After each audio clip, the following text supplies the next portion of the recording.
Hey guys, welcome back to the Girlfriends and Goals podcast YouTube channel. My name is Samaria, and I'm joined by my best friend and co-host Miosha.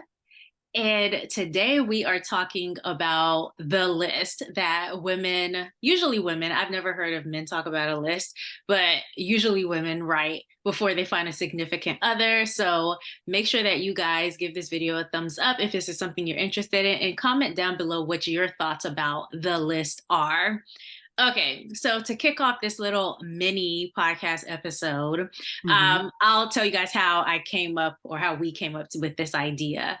Letoya Luckett was on the Dear Future Wifey podcast, and as a part of her interview, she was talking about how she feels like the list isn't necessarily helpful. And she was saying, like, burn that list, throw it away. She said she wrote a list and put it in her Bible because she's like, okay, I put it in the Bible. God got to give me what I want now. And so I know that it's like a commonly talked about thing. So I want to get your perspective on it, hmm Miosha, and see, like, do you think women should have a list going into dating or not? Hmm.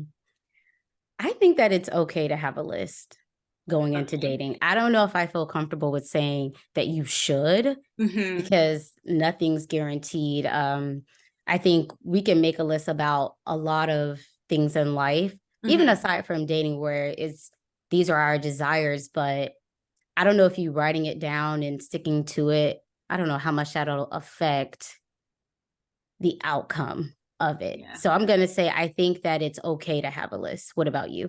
Okay, I think it is okay as well. I think for me as a list person, it makes sense to have one, but I understand that that's not everybody's, thing. Yeah. So I have a question for you. When you say Okay. list, I'm assuming, Yeah. and you tell me if I'm wrong in this assumption, that you mean these are the desires that you want as far as a partner. So physically, emotionally, personality. That's what you mean when you say list. That's what I take it to mean. Yes. Okay, so an example would be I want someone X height. I want someone who would make me laugh. I'd want someone who makes X amount of money. Would that be a healthy way to describe the list I or guess an so. example? Yeah, if those are the things that somebody is interested in, right? So hmm if you are someone who makes a certain amount of money, and so you're like, okay, I would like someone who makes as much as I do or more, that might be something you would consider putting down. Or if you are someone who is tall and you're like, okay, well, I want somebody taller than me, it makes sense to put that on the list, maybe. My listing might look a little bit different than that, but I can hmm definitely see and support someone saying, hey, I make this certain amount, or I have this specific financial mindset, and I would like someone who understands that, so that I'm not taking all my time explaining to them why this is how I view finances. Mm, They're kind of already there with me. okay. So yeah, I think it's okay to have a list. I will say though that I think maybe an issue with having a Mhm. list is one, are you sure exactly that that's what you want? How much you've vetted the list that you've created? Are you flexible? Um, and I think within the list, I would think that there would have to be a priority list within the list. And so I could think about how maybe complicated it can be to where it would be like you have a list, but maybe you have another list within the list. Yeah, I get that. Like, I think non-negotiables, right, would be different from, oh, this is just something that I want. So So then you have two lists. it's not two lists, but okay, in my opinion, if you are making a list, the mindset you should approach that list with is flexibility.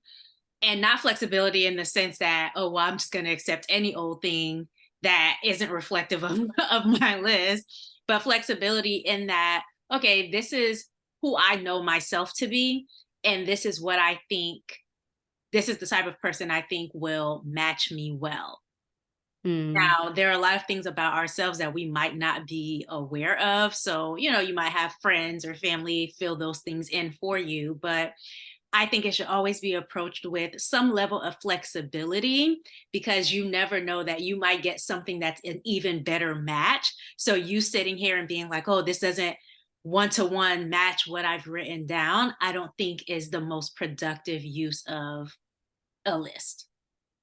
I will say, I don't know that I've experienced women, and I don't know if it's just because I'm in my bubble where Yeah. they have their desires in this list, but to where they're just so rigid Hmm. in kind of lining up maybe the potential partner in front of them Yeah. versus the list. I feel like I've experienced where women have um, been more open and logical in that, okay, I may have said I want someone who's 6'2", and I'm just using height as an example, but Yeah.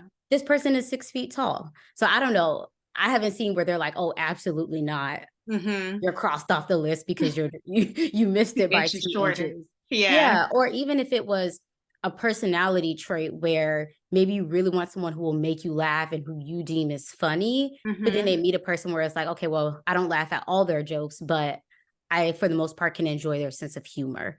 I don't know. Yeah. I've seen most women, I think, approach it in a flexible way. And so I Mhm. wonder, in Letoya kind of saying, hey, I think women should do away with this, Mhm. like what was driving her maybe to think that? Was it the rigidness maybe that she's seen amongst women? I don't know. Probably, or maybe how rigid she herself was, because I don't know that she was talking about anybody else's experience except her own.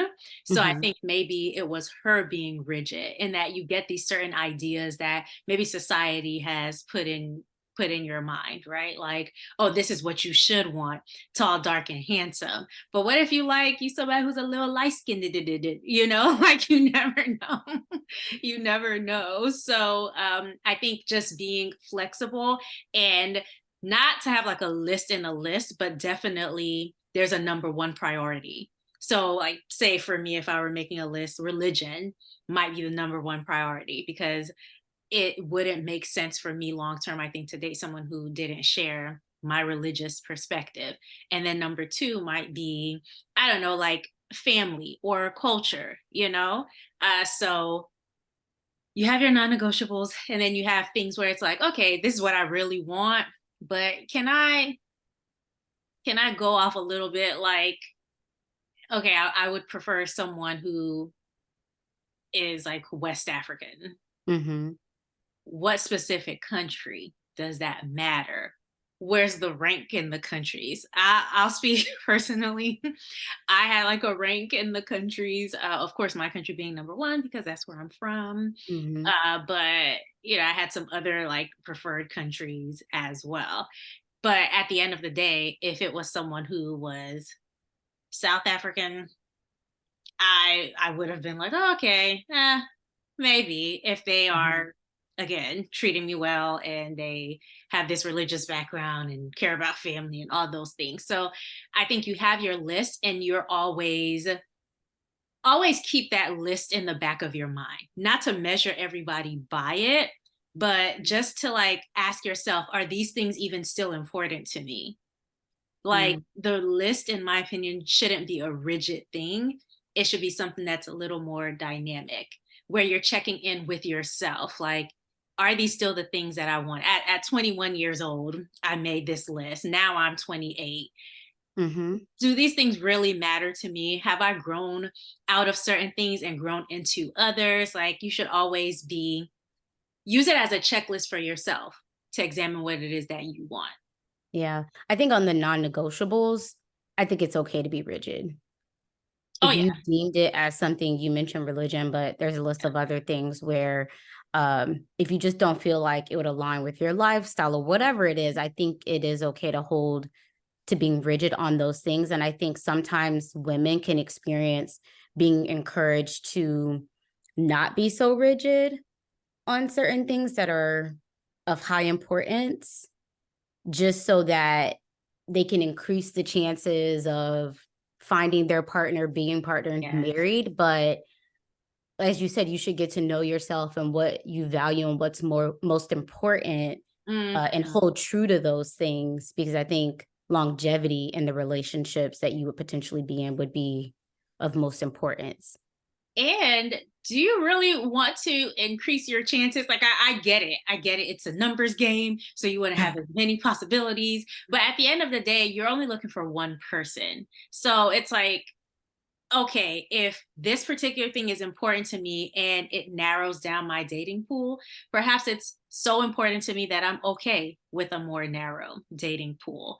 I don't need to have a wider dating pool just to increase the numbers, because when you increase the numbers, you also increase your odds of meeting people who could be harmful towards you, who just aren't a good fit, and now they're a part of your story. Like I I'm very against this whole, oh, you have to open up your pool so wide that it doesn't account for your non-negotiables. And I'll add that I think if finances are in your non-negotiables, that's okay too. Because there's this narrative going around of, oh, well, if you make a certain amount of money, it's okay to date someone who doesn't make as much money as you, and this, that, and the other. And I think what people are neglecting is that maybe there are certain mindsets that come with making a certain level of money or handling a certain level of money well. So, for example, if we make the same amount, but you're out here splurging on everything so much so that you don't even enjoy, like that's a different money mindset. I might not go with you. I might go with the person who makes as much as I do, and his money goes a long way because he plans well with it and he's responsible with it. So, Mhm. if finances are a part of your non negotiables, I think that's okay. And I say that because I know Black women specifically hear that all the time, like, oh, you guys are outperforming Black men. If you want a partner, just go ahead and settle for someone who's not making as much as you. And so I think case by case basis, but generally speaking, it's okay to have your financial preferences as well. And we see the outcomes of women who give in on things that they should be rigid on. Let's be real here. We see the divorce rates, we see the outcomes of some of these relationships where they've been too flexible, too understanding, too willing to make a way and fight for it. And I don't know that women are necessarily winning with that advice. Like you said, you've opened yourself up. You may even found a person, Mm-hmm. but what does that look like in terms of the experience in the relationship? Fast forward 20 to 25 years. Yeah, absolutely. So I think it is a case by case basis, right? So if you, and it's based on what you want. So if everybody else is saying this specific advice, yeah, listen to it, see how it fits into your life. But if it doesn't, that's okay too, you know. But yeah, this narrative of, oh, if someone isn't making as much as you, like just go Mhm. ahead and settle in that area. Like if someone is doing what they're passionate about and they're responsible with their money, and they aren't going to let their ego get in the way of the woman making more, because that is something Mhm. that happens. Like there's so many things that come with that I think Mhm. it's being oversimplified when you hear it in the media. And I don't think that's fair, because at the end of the day, Black women are the ones who are negatively impacted by it. Yeah, the whole community. So, Hmm. yeah. So I'm going to ask you, because I actually do not know the answer to this. Mm. Did you have a list at any point? I don't think so. Okay. Yeah, I don't think so. I think I had high level things that I desired. Hmm. And I think looking back at my early 20s, I can think of having things that I may have sought out, things that I wanted to avoid, but I don't Yeah. ever remember actually writing down verbatim, like, hey, this is, I want this, I want that. I do think Yeah. that as I have gotten older, I think I ended up having a list. Okay. That you wrote But down, or just.